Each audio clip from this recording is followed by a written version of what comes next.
So I'm Danielle Carter, certified Myers Briggs Type Indicator practitioner, and I just wanted to take a few moments to address some of the most frequently asked questions or address some concerns most people have prior to taking the MBTI assessment. There are two versions of the MBTI, Step 1 and Step 2. Step 1 takes approximately 15 to 25 minutes and has 93 items or questions on the assessment. Step 2 is a little more in-depth and has 144 items or questions on that assessment, and that will take about 30 to 40 minutes. And understand that both of these, Step 1 and Step 2, there's no time limit. So take your time and take the assessment as you feel free.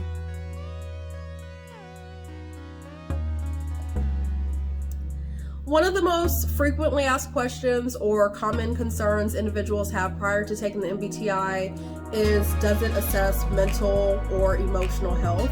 This is especially a big concern when taking this in an organizational setting, and the answer is no. So the MBTI only assesses normal human healthy behavior, or what falls within the confines of that. In my workshop, I will briefly discuss the difference between abnormal and normal psychology or human behavior, but the MBTI does not assess or reflect competence, intelligence, or mental health. Another question I get around this topic is, of the 16 types, are there any types that are more likely to have a certain mental health disorder, or to be a sociopath or a psychopath, or things like that? And the answer to that is also no. The 16 personality types, even in that, people all express type differently, so psychopathology has no correlation to the normal healthy human behavior identified in the MBTI.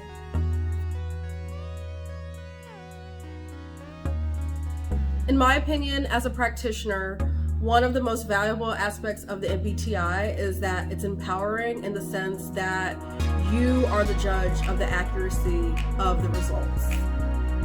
The results are for and designed for the respondent to interpret. The data is not interpreted by a clinician or a psychiatrist, and you are very much in control of what you do with the results and the data. You're very much in control over, whether you agree or disagree. And unlike other psychometric tools, the MBTI is designed for you, the respondent.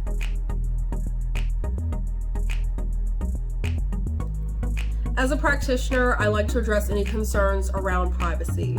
So the MBTI is voluntary and your results are confidential.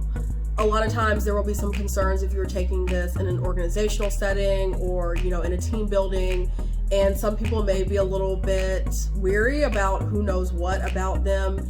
And you can rest assured that there are 16 personality types, which we all kind of fall into. No one's going to gain any real insight as far as like your past, or any deep dark secrets, or any information like that will not be revealed through the assessment. It's more so to measure or understand how you communicate with others, just differences between you and others, and help you to determine what is considered your best fit type. To get the most accurate results, it's best to have the correct mindset. Personality is complex and multifaceted, and personality should always be taken into context, because who you are at work or at school or with your friends or your ideal self, they're all different. So I encourage you to have the mindset that is your most effortless, natural, shoes off self, and just go into it with that mindset, open mind, not overthinking, and not becoming too overwhelmed by the format of, the forced choice questions. For example, if I say, which color do you prefer, red or blue? And you are like, well, neither. I don't like any of these colors or options. Choose which one resonates with you the most. And that is my advice when taking the assessment.